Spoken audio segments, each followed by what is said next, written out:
Kayo lahat, tsaka maging productive tayo ngayong araw na to at tsaka sa darating na mga araw.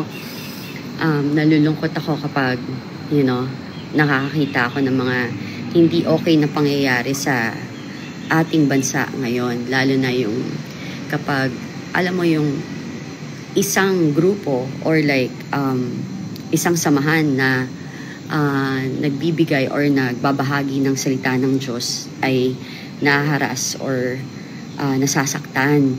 Kasi, ang pinaka nakakatakot is yung pinipigilan mo yung isang samahan, lalo na ang pinapamahagi ay salita ng Diyos. Para ipitin sila kasi hindi makuha ng iba dyan yung kanilang gusto. So, ako yung natatakot for them. Ako yung kinikilabutan for them.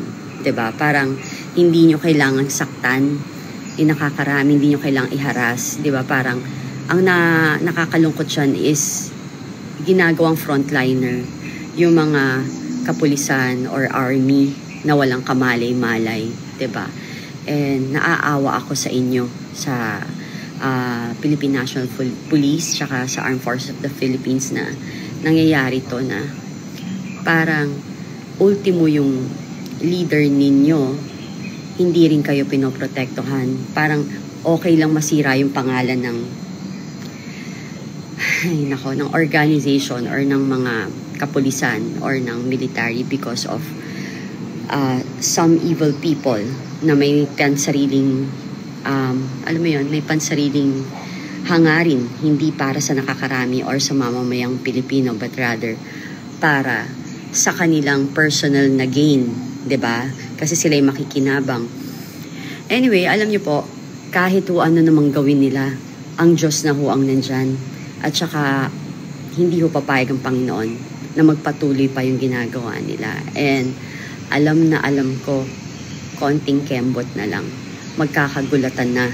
And kapag ang mission mo sa buhay is magbahagi ng salita ng Diyos at mag-inspire at magsabi ng totoo at huwag manakit, alam nyo po, malayo po mararating nyo. Yung mga taong naghangad ng sobra-sobra, yung ganid, yung nag-aabuso sa kapwa, permanente lang ho lahat ng katayuan nila.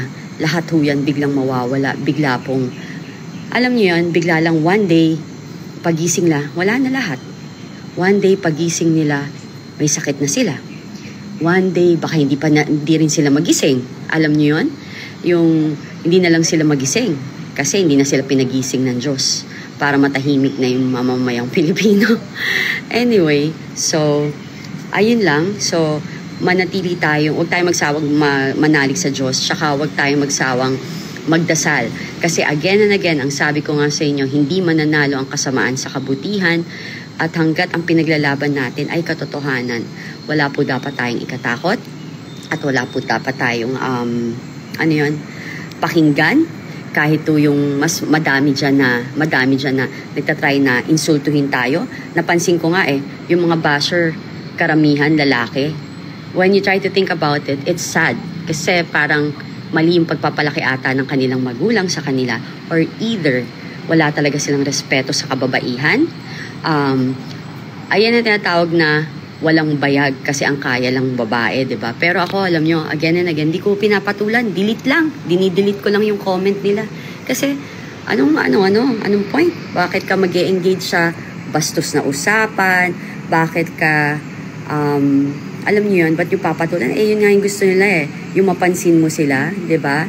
So, especially yung mga walang kaalam-alam sa katotohanan. So, alam mo yung sumasakay lang, yung parang hindi sila naging parte ng buhay mo, hindi nila alam kung hindi ka nila kilala. So, ano mo yun? Tsaka pag tinignan nyo, sorry Lord pag tinignan mo mga itsura ng mga grabe mamintas dyan, 'di ba? Parang minsan, alam mo yung kasabihan talaga na, wow, nahiya naman ako, 'di ba? Parang grabe naman kayo maka-insulto, 'di ba? Pero sandali lang, may salamin po ba kayo sa bahay ninyo? Ayun. Anyway, everyone, God bless talaga. And again, ang mamamayang Pilipino ang may pinakamalakas na boses. Hindi po yung ating mga politician. But hope okay naman kayo lahat. Tsaka